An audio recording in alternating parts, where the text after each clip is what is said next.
جب انسان بے حد تکلیف میں ہوتا ہے اور مسکرا کر یہ کہتا ہے بسم اللہ الرحمن الرحیم، دیکھتی آنکھوں اور سنتے کانوں کو میری طرف سے خوبصورت سلام۔ غرور اور موٹاپا جب حد سے بڑھ جائیں تو انسان چاہ کر بھی کسی کو گلے نہیں لگا سکتا۔ اگر تم زندگی میں سکون چاہتے ہو تو مکانوں پر نہیں، انسانوں پر خرچ کرو۔ محبت اللہ سے ہو تو بندگی بن جاتی ہے، محبت استاد سے ہو تو روشنی بن جاتی ہے، محبت دولت سے ہو تو مرض بن جاتی ہے، محبت والدین سے ہو تو عبادت بن جاتی ہے، محبت انسان سے ہو تو زندگی بن جاتی ہے، محبت محمد مصطفیٰ صلی اللہ علیہ وآلہ وسلم سے ہو تو دنیا بھی بن جاتی ہے اور آخرت بھی بن جاتی ہے۔ اچھا سوچئے اور اچھا بولیے، کیونکہ بدگمانی اور بد زبانی دو ایسے عیب ہیں جو انسان کے ہر کمال کو زوال میں بدل دیتے ہیں۔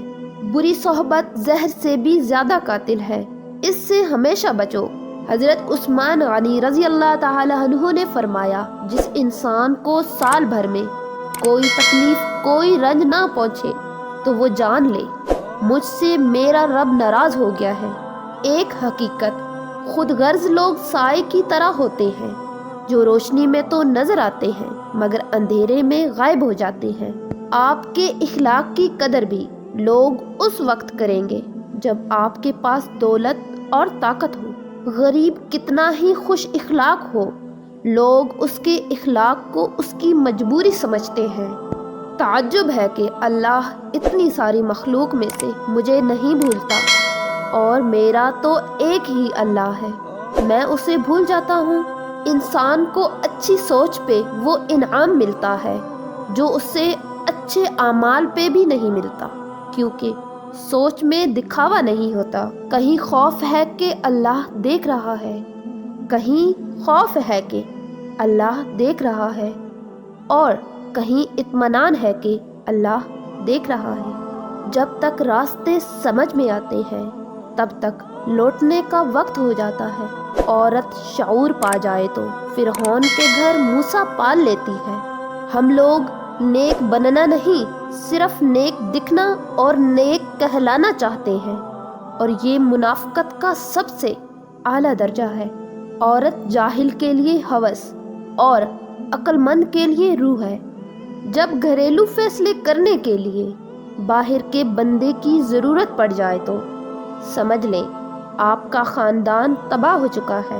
افسوس، یہ وہ معاشرہ ہے جہاں لوگ گند اٹھانے والے کو گندا سمجھتے ہیں۔ تم وہاں سکون چاہتے ہو جہاں آدم علیہ السلام کو سزا کے لیے بھیجا گیا تھا۔ جب کبھی تمہیں اپنے رزق میں کمی نظر آنے لگے تو کچھ مال اللہ کو دے کر اللہ کے ساتھ تجارت کر لیا کرو۔ انسان وہ لڑائی کبھی نہیں جیت سکتا جس میں دشمن اس کے اپنے ہوں۔ جب تمہارے دل میں کسی کے لیے نفرت پیدا ہونے لگے تو فوراً اس کی اچھائی کو یاد کر لیا کرو۔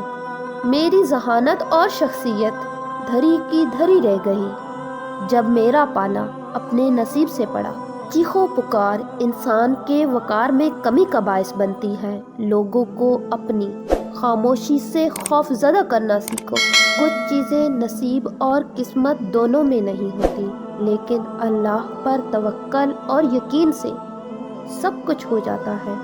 اللہ فرماتا ہے، تم صبر کی انتہا کر دو، میں معجزوں کی انتہا کر دوں گا۔